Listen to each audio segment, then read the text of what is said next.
Well, we knew we had to score one more touchdown on offense, right? And, just didn't get any offense going. They were just playing man coverage, and the few throws over there, we're just holding on the ball. Sometimes you just gotta let it go and trust that it's gonna fall incomplete if you don't make a play.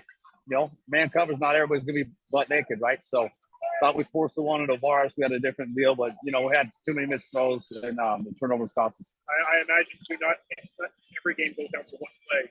But that opportunity to DeMonte right at the end of the first half would have allowed you to create a more distance. Yeah, no doubt. I think that would have given. I mean, he would have definitely scored, right? And a guy like DeMonte, coach, just give a chance to make a play on it. If you ever throw it, he'll probably still come down with it, right? So we set that one up. We had a double stutter.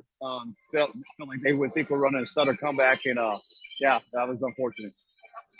On the flip side, now that you're 1-5, are there positives that you can take from aspects of the game? You see the fight that your team had early on, at least. Yeah, I think there's some positives we can take out. I told these guys we can't let this loss define us, right? We can't let it ruin our season. We're 1-5. We got to play a cleaner football game for the full 60 minutes. But offensively, just things we got to, had a bunch of new linemen in there. We had new tackles, so they were running what we call gap exchange. We weren't setting back on the end, and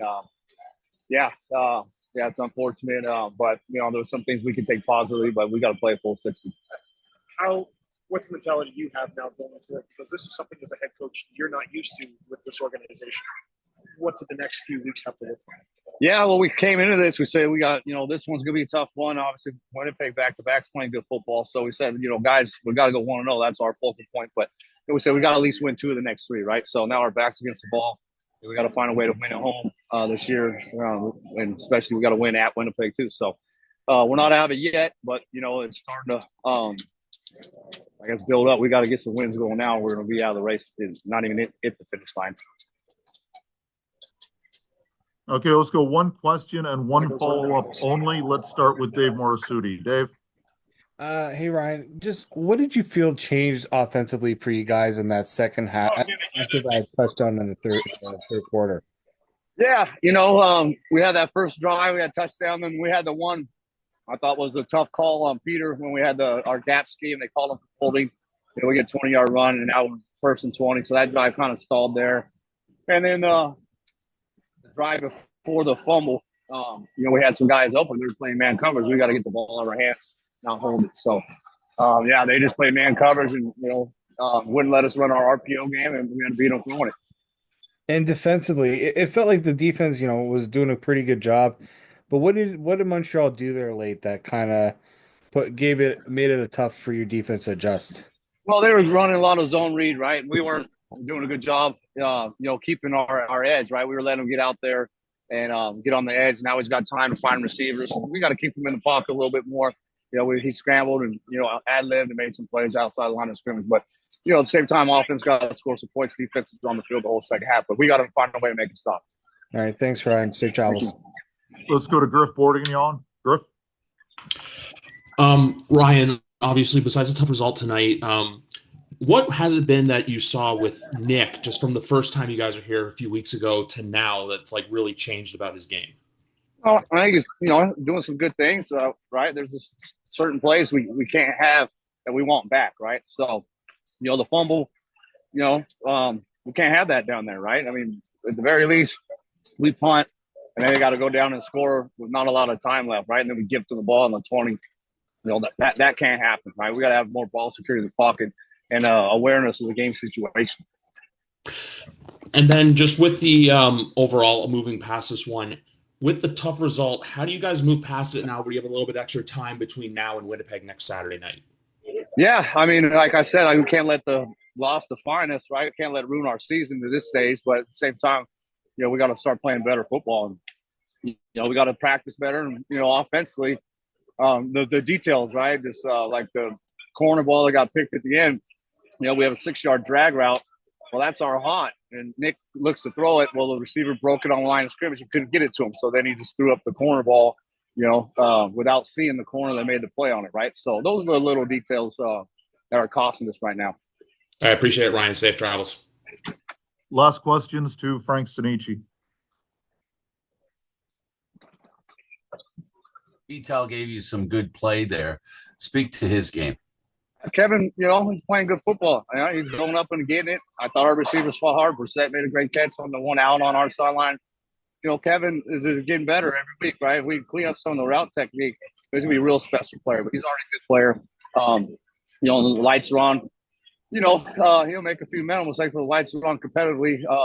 He's made a difference for us, especially right after the catch. A couple of key players came back and made contributions. This team looks a little more full than it was in previous games. How important is that introduction of these new players coming in that have been away? Well, that's the thing is we got a young team, right? But there's no excuses there. We got to make some more plays. But I think some guys did some things. A little too soft on defense at times. They had a loss of Neem, our rookie tackle, and then Boss had to come in there, right? He's pretty wet behind the ears too. So, I think those guys have great futures, but we got to get them going right away. You playing at 100%? I know certainly that you're going to go out there irrespective of how you're feeling, but how is your knee feeling? My knee is a knee. Playing this game, you're never going to be 100%. It's good enough for me to be out there on the field, and I just got to make sure that I can stay out there for every play. Are there ingredients, though, that you saw tonight that you would try to emphasize the way that obviously Tavares could have had he had 2 turnovers, could have had more than that, with a Sluka was playing as well. Are there little details that you will look at in the weeks ahead, knowing you're facing Winnipeg, to say, guys, there are the ingredients here? Yeah, most definitely. Most definitely. Everybody understands who we have around us and what this team should be and how we play when we're playing with the most confidence and how we play when we depend and trust each other.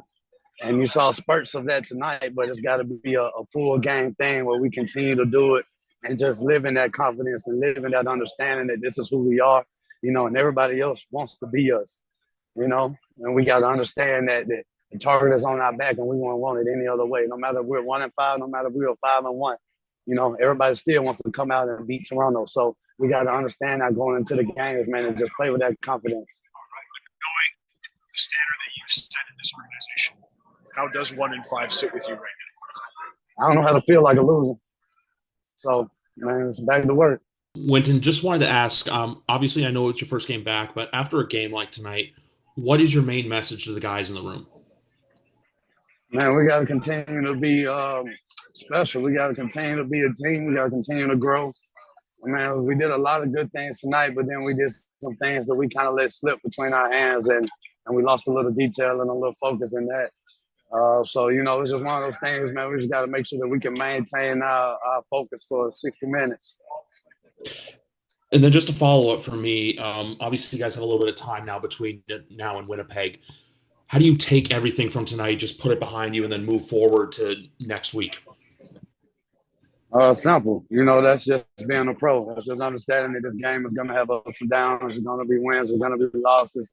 We just strap it up and go to the next game, go to the next play. We'll come together as a team. There's no signs of this team letting any water leak in the boat. That's some confidence right there that, lets you continue to believe in what we have in this locker room. All right, appreciate it, Wynton. Safe travels. Thank you. Next question is David Morisuti. When does a game like this show just how tough it can be to play consistently for 60 minutes? Yeah, that's pro football. They're a good team. They're a good team. They do a lot of things well. They do what they do well. And we're really banged up, and that's not an excuse, but that's just lets us know that we have to be that much more detailed, and we can have to communicate that much more, just to kind of continue to compete. And it's just something that we got to work on to continue to grow it. Will potentially the extra time, between this game and Winnipeg give you that chance to get back, or is this something you guys are just going to have to rally around and just continue to push through? No, that's going to give us that chance. We're going to take this time. It's not much time, but time is time. We lose time, but we always got the opportunity. So that's how we look at it. We're going to keep going with this opportunity that we have. All right, thanks, Wynn. Safe travels. Thank you. Last questions, Frank Stanichi. Wynton, how important is it to be on the field watching this group of guys and helping them to understand what needs to be done? Man, I feel like I can't fully give my all to this team and fully be able to contribute unless I'm on the field. And that's been a big thing for me. Especially this season, man, just trying to make sure that I stay on the field and just be able to give some type of help somewhere and be available for my team, man. And it kind of hurts me that I haven't been able to do that throughout the entire season. But I walked off the field this game, so I'm happy with that. 1-5 is hard to take, but how much hope do you think there is in reality for this team if they turn things around?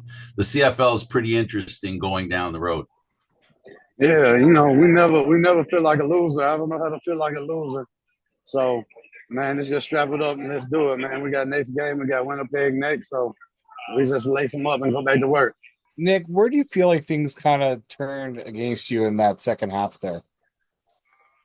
We lost our rhythm as an offense. I felt like we did really what we needed to do in that first half. We were doing a great job creating, long drives, staying on the field, keeping our defense off the field and their offense off the field. We got the run game going. We were really efficient, just moving the ball, converting second down, first down production. And, we just kind of lost some of that rhythm in the second half. All credit to them. They had made some really great adjustments. A couple plays I wish we could have had back that might have made a little bit of a difference and kept us on the field, on some second downs in that second half. But, they're a great football team. And, they came out with a really good game plan in that second half and kind of got us out of some of the things, with what they were doing, with what we had success with. Tonight, Kevin really stepped up for you guys once again, and I feel like you two have really developed some great chemistry this season. Kevin's an amazing player, a great person too, and he's such a versatile player, great skill set, and can do everything. And so the more we can get him involved, obviously, the better it is for our offense. He puts in a lot of work. He's always involved in every single play that he's on the field, in that position that he plays, whether he's blocking for the runs or for the passes, or if he's, in the route as a primary or a check down or something underneath, he does so much, and he's just great to work with. Yeah. Thanks, Nick, and safe travels. Thank you. Next question, Griff Borden, y'all. Sorry about that. Nick, I just wanted to ask, what about the defense of Montreal did you notice between the first and second half when it came to just overall coverages and schemes that they were running? First half, they were doing a lot of zones. They were bringing some pressure, but also doing quite a bit of like drop 9 and drop 8, just regular zones with some show pressure that they were dropping out of. They were mixing in some man here and there, and then in that second half, they were bringing a lot more pressure, more zero, a lot more man coverage. So they kind of changed with their MO, a lot more 5-man pressure with games up front.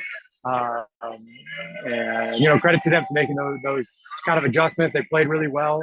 I missed a throw or two that maybe could have made a difference. We had some things going in the third quarter early, but we can't go entire fourth quarter without scoring. I think that was the first time we did all season long. First time we went a fourth quarter without scoring and expect to win and hold on to a lead. And then just one more for me. I wanted to ask, besides Mital, who's been playing really well for you, what's the connection between you and DeMonte been throughout these games as we've really started to see him shine more and more as the weeks have gone on? Oh, man, incredible. He's such a great dude, the best energy. Everybody loves him. You try to get the ball to him whenever you can, whenever the play is designed for him. Because, he's so dangerous, whether it be down the field or with his ability to make people miss and get yards with his catches. He's so strong. So, he's fun to work with. And, I appreciate every opportunity I have to be on field. I appreciate it, Nick. Safe travels home. Thank you. Final questions, Frank Stanici. Nick, to sit on the sidelines and watch a defender like Sluka, a guy that you see in practice, a new guy, does he amaze you in some of the stuff that he does and how quick he is across the field? He would if I didn't see him in practice all the time, because he does these things all the time. He does this versus us since training camp. Really, he's done this against us since last year. He came in last year on the practice roster expansion playing receiver. but he was a DB and a safety in college, so he was playing receiver for scout team offense, and then scout team defense, he'd go play safety. And we knew from the first day he made some plays at safety that guys usually don't make. And so we knew we were on the offside of the ball, just like, man, we gotta see what this guy can do on defense. And eventually they made the change a few days, I think, into training camp this year, and he's been just really working into his role ever since. And I'm pretty sure he's just going to keep getting better and better as he gets more comfortable with the game. Is there anything you could have done to increase the amount of time you had to throw the ball? You were under pressure in the second half. It was totally different than the first half. Is there anything that you've learned that you can do to maybe be more effective in a shorter time frame? It all depends on the kind of pressure. Some of the ones that they were bringing, you just got to be, you got to be able to just throw under duress and just understand that when you get to the top of your drop, you're going to have to throw. Because a lot of their pressures, they do a great job of manufacturing it with interior twists and stunts inside, where they have, they run some kind of game where they crash down and loop around on the inside. So they keep their DNs in contained. So it's not like you can really get out of the pocket on it. It's a lot of the pressure that they were sending was coming from the interior, and they're really good at it. We have a great offensive line, but those things are they're pros too, and those things are hard to pick up for anybody. Unfortunately, didn't get a chance to connect on some of the passes that I was trying to anticipate and throw early, and maybe some of those could have made the difference.